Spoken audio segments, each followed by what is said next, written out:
Olasumbo, Akinola. Last week, my topic was overcoming an imposter syndrome, and I explained an imposter syndrome to be a feeling of fraud. That is when you have a feeling of inadequacies or feeling of incompetence, and it's also known as the fraud syndrome. So today's topic, I know I can see you can deduce the topic of today's show via the screen, and today's topic is body shaming.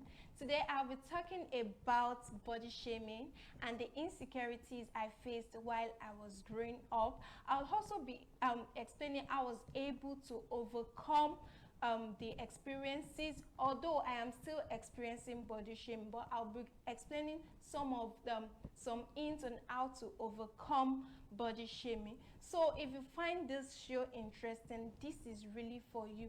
So do not forget to subscribe, like, and share. Now, body shaming is the act of deriding or mocking a person's physical appearance. The scope of body shaming is wide. It is not limited to fat shaming, shaming for thinness, height shaming, shaming of hairness or lack of hair, or hair color, body shape, one's muscularity, shaming of looks, and in its broader sense may even include shaming of tattoos and piercing or disease that leave a physical marks. But the shaming is also an act of making inappropriate and negative comments about another person's weight or size.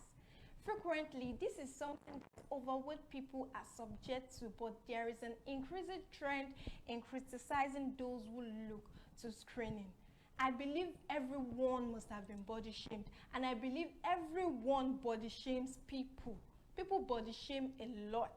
So talking about body shaming, I experienced it. I started having that feeling when I was very, very little, because when I was little, I had a very big belly button, and I realized that I was different from my friends, from my classmates, from my peers when I was little. Like, the feeling started when I was 5 years old.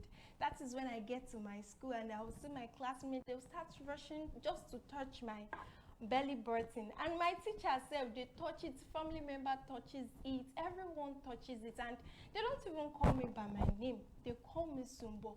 And while growing up, we've been given this kind of feeling, even with the dolls children play with. You know, a doll will have a very long hair, golden hair, and some other things, just to describe, just to give us that kind of orientation, like dolls are perfect. It has big front, it has big back, it is beautiful. That is when you see some dolls that has pink lips or red lips. And even on TV, talking about cartoons, the cartoons we watched while growing up, all this kind of impression has been created in our minds. So when you seem different from that kind of thing, people body shame you, or you even have that kind of feeling within you, like, oh my God, this is what they show on movie, this is what they show in cartoons. That is when you see little girls, like the way they would want to pack their hair, the way the pack cartoon characters here, and some other things. People are fond of telling me, at least I have a skinny body, I know that. People are fond of telling me about my skinny body, and I wish I could say that was the beginning of my body shaming. But that would be a lie. Like I said earlier, I had a very big belly button when I was young, and family members would always, there was this particular song they were always singing when people see me. Like, when I was growing up, I thought all these hygiene people, these hygiene officers, health hygiene officers, my belief was that they catch people that has big belly button, and that has been the impression my parents laid in my heart, the impression my siblings laid in my heart. And I can remember there is this particular song they used to sing for me, like, these people are coming for me, so I would start hiding, I would start running just for these people not to see me, because my belief is that once these people sees me, they will cut my belly button, and that would be the end of it.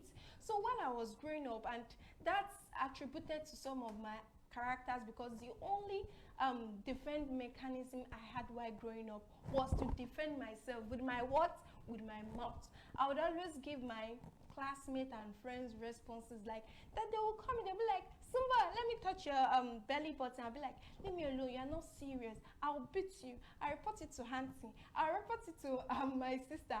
I'll report it to my mom. I'll report it to my dad. So right from there, the only thing I could use to defend myself was like giving them responses. And let me just say that's actually helped me a lot, because at least I won't watch them pressing my belly button. And at the point when people were so fond of touching my belly button, I was always having pains in my belly button. And up to now, when some old friends and family members sees me, they'll be like, Sumbo, the first thing they will check is my belly button. Is it still there? So while I was growing up, I remember telling my mom to get me different shorts. That when I was in primary 1, primary 2. So I would always wear the shorts, and I would always place the band of the shorts on my navel.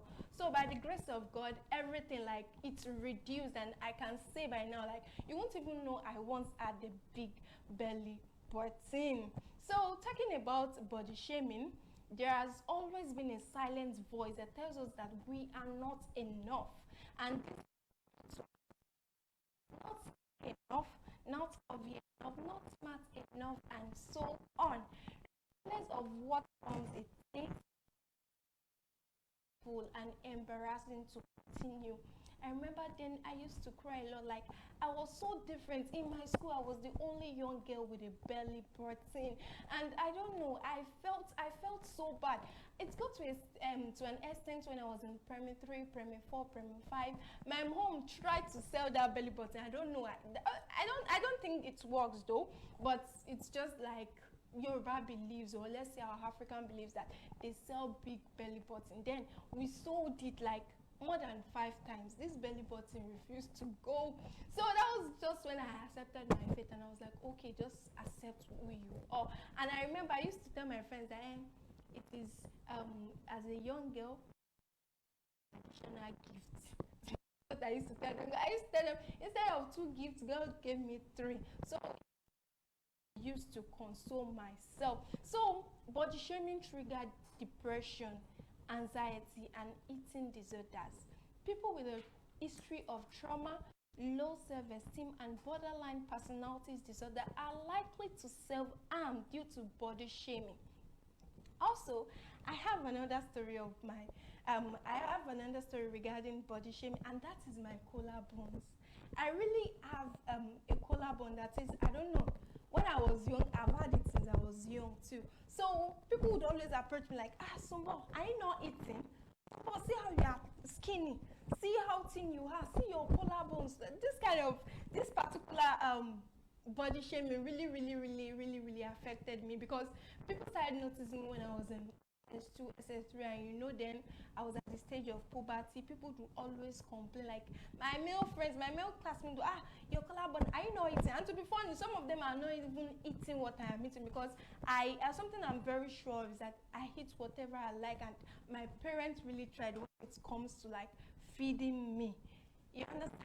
So while I was growing up, even till when I till I gained admission to the university, this thing was still bothering me. I remember anytime I want, even up to now, if I want to take a selfie, I would always place my hand on my collar, on my bone collar, and I'll always take a selfie. And there are times I would just take pictures with my friend, and my collar bones would be showing, and I would tell them, I don't like this picture. I'll quickly delete, because in case my friends see, they'll be like, what is wrong with me? So it was a friend of mine that just told me one day, like, Sumbo, you just need to accept this thing, accept it as a part of you. There's nothing wrong with it. So that was when I decided, like, at least we have this kind of collarbone, so why should it bother me? So that was when I concluded to myself, like, I don't want to accept this kind of belief or body factor anymore. So I have moved on with my collarbones, and I love it for who I am. For example, among pre-adolescents, tall twins are sometimes predicted as awkward, and sometimes face derogatory pejorative terms such as lanky. However, upon adulthood, some unflattering attitudes typically undergo a reversal, as height is typically valued among adults. People still see me, and one of my aunties sees me would call me Omega. Omega, Omolepa. Like, I'm not that skinny. I mean, I'm not that skinny. At least I still have shape. At least I'm better compared to some other people. But I've learned to appreciate myself, and even now, I don't think I even want to get thick or even get fat. I'm okay this way. So sometimes body shaming can extend to a perception that one does not sufficiently display masculinity or femininity. For example, men with wide hips or prominent breasts or lack of facial hair are sometimes shamed for appearing feminine. Similarly, women have been body shamed for lack of femininity, for appearing to have a man body, for having broad shoulders, traits that are typically associated with man. That is when you see maybe a guy. Some people are so fond of this. There are times I will just take a public transport, and the driver will just see a very fat woman. I will be like, see how far she is. Posheto be bantu. It's not meant to say that. And some say, Bele is a guy. Bele is slim. Like, these things are not right. These things are not correct. There are many ways to stop body shaming. A mom should always apologize and explain to her child what they did, as well, no, to accept that they've done something very, very wrong. When I was young, my mom later told me that she later told me something like I should always accept who I am, and she apologized for what happened. And social media platforms should ban body shaming content. They should always delete and ban body shaming content, and I hope we all get to that point one day. Kids should learn about the harmful effects of body shaming in school. I have a little cousin, and this my little cousin is a very chubby boy, very, very chubby. And something just happened. He was in primary one at that time, and he came back from school, and the following morning we were just packing his lunch box, and he was just crying like, I don't want to take food to school, I don't want to take food to school. He was crying, a very little boy. What happened? He could not talk. He could not talk. So that day we thought maybe he didn't like what we prepared. They just gave him money to get lunch in school, to buy snack, and the following day he cried again that he didn't want to go to school with his lunch box or with the food. So later on we asked him, like, is that hard to disturb him? Talk for me, like, what is wrong with you? And he was crying. He said his aunt was fond of telling him like he is too big, he likes eating a lot. This shouldn't happen in a school. So why should his aunt tell him it is because he eats a lot, he is very, very big and chubby? These things are very, very wrong, and it should be corrected. And at a point, this thing could have affected his self-esteem if not for our intervention. So not only can it lead to increased risks of suicide for overweight teens, some things they are always ashamed of themselves because they are too big. And even those who just perceive themselves as overweight, these are different examples. People face body shaming a lot in schools, in churches, amidst their colleagues. People face this thing a lot, and people are so afraid to talk about it. People are so afraid to defend themselves. People are afraid to accept who they are. Instead of feeling good about themselves, they bring others down. These are the people that are fond of body shaming people. We should build others through kindness, empathy, and compassion. This will truly give us something to feel good about. That is when you see someone who is big, it is not your business to tell her she is big. She already knows it. If you see someone who is skinny or see someone with a mark, you don't have to ask him what the problem is or what happened, what led to the mark. It is not your business. But the shaming will stop if we stop judging people and if we stop judging people and by acts. So you need to stop judging people by acts instead of you need to start judging people by looks instead of looks, popularity, and social media analysis. So stop body shaming yourself. Everyone has their bad days and times when they feel they would like to change something about themselves. Try to accept who you are rather than condemning yourself for it.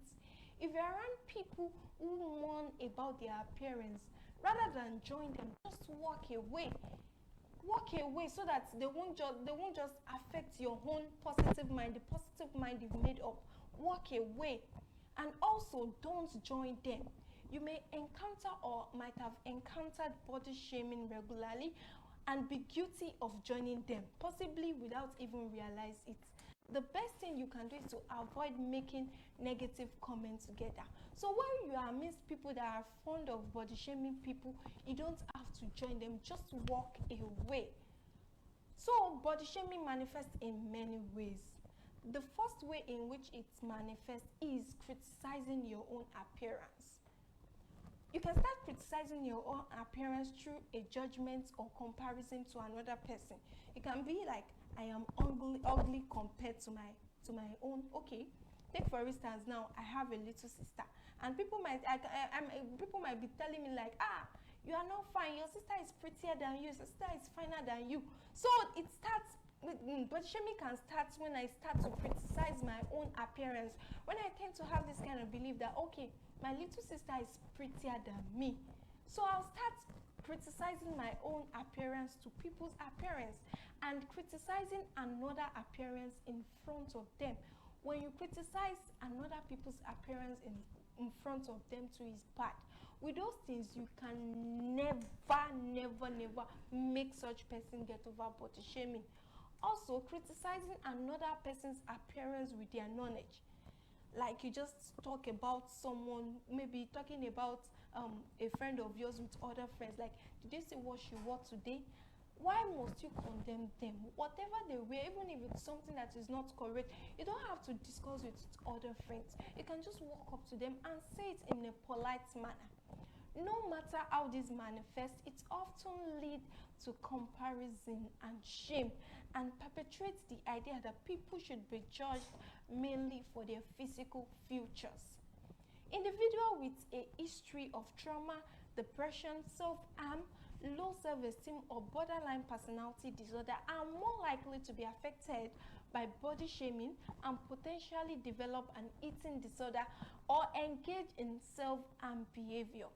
Weight shaming can threaten both psychological health and physical health. Richard Soule's weight stigma as a risk factor for depression, low self-esteem, and body dissatisfaction. So now, teasing someone for their weight is never acceptable.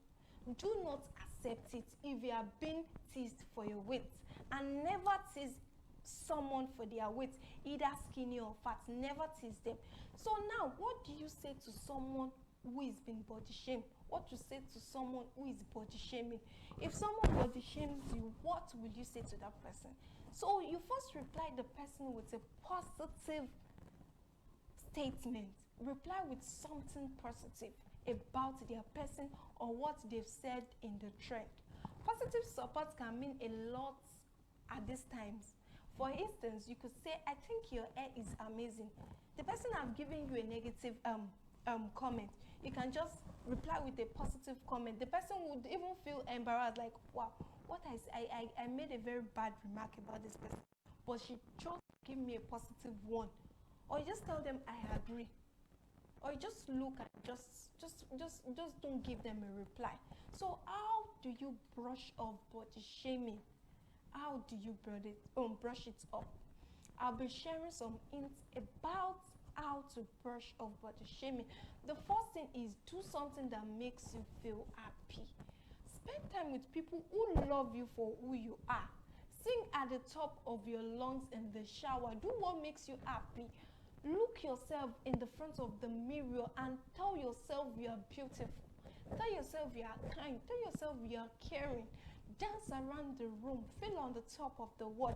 Take yourself out for lunch and watch movies. Just do the things that make you happy, so you can just forget about the experience. Do something that makes you beautiful too. Get an haircut. Treat yourself to a manicure. Wear your own favorite outfit. No one would appreciate you like you appreciate yourself. Do something that makes you feel accomplished.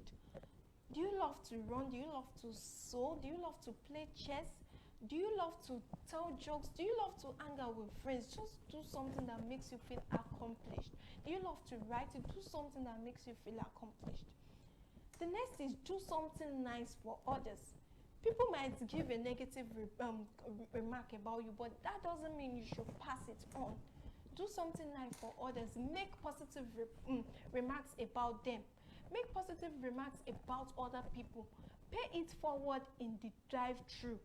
You understand? Small kindness can make you feel happy, beautiful, and accomplished at the same time. Can body shaming be prevented? To me, I think it can't be. Let's talk about in this African setting. Even people that don't know you, body shame you. They might not say it in your presence. They might say it from afar. A lot, like someone who doesn't even know you. I might be with someone and I might just be with a friend and someone will just pass by and my friend will just say, see how big this person is, see how fair this person is, see how tall she is. So this thing, let's just say it's an inbuilt character in us, in Africa. It's just African character. Way too much in Africa. It is way too much. This kind of impression is it should have been corrected a long time ago. So the most important thing is to be confident of yourself. Build your self-esteem. Not everyone will like you. Not everyone would love your look. Not everyone will love your stature. And believe you have a perfect figure of yourself.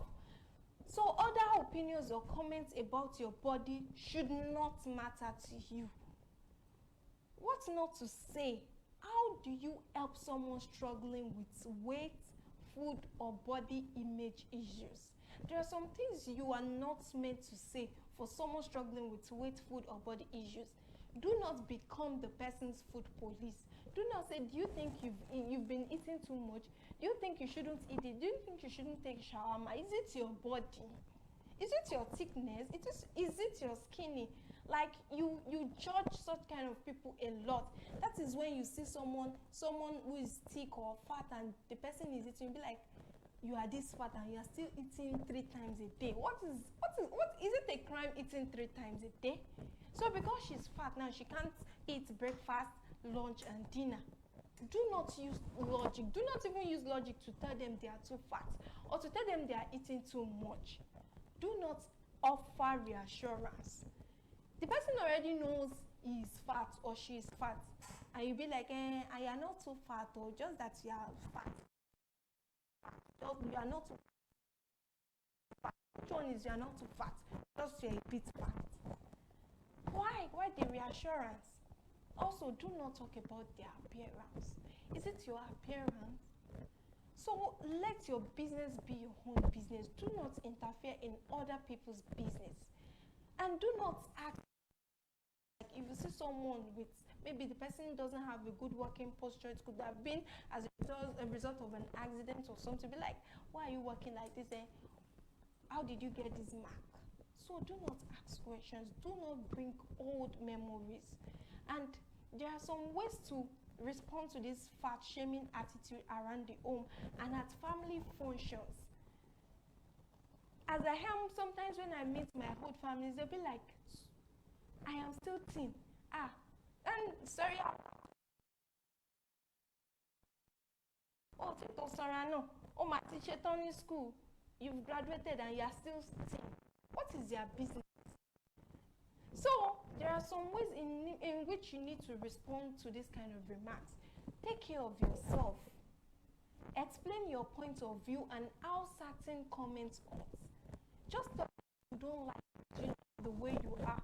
You love your stature. Don't be afraid to educate them.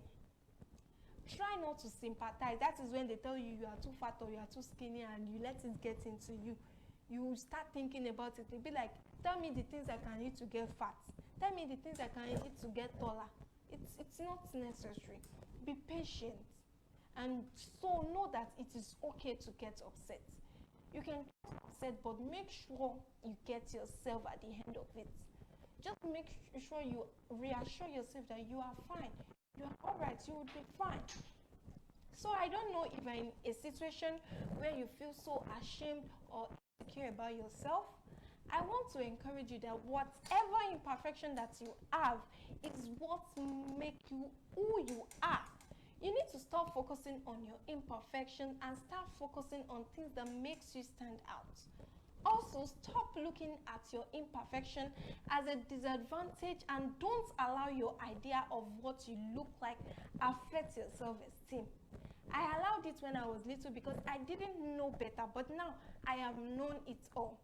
I really hope and pray that if you are passing through anything like this, I hope you get to a point whereby you have confidence in yourself because you know who you are and what belongs to you would always come to you regardless of your look or imperfection.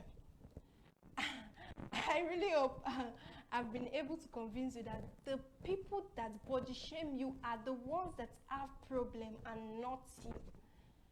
So once again, thank you so much for joining today's show.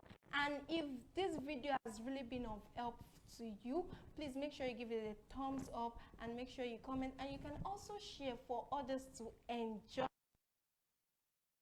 Time, same platform. Have a wonderful weekend. Bye.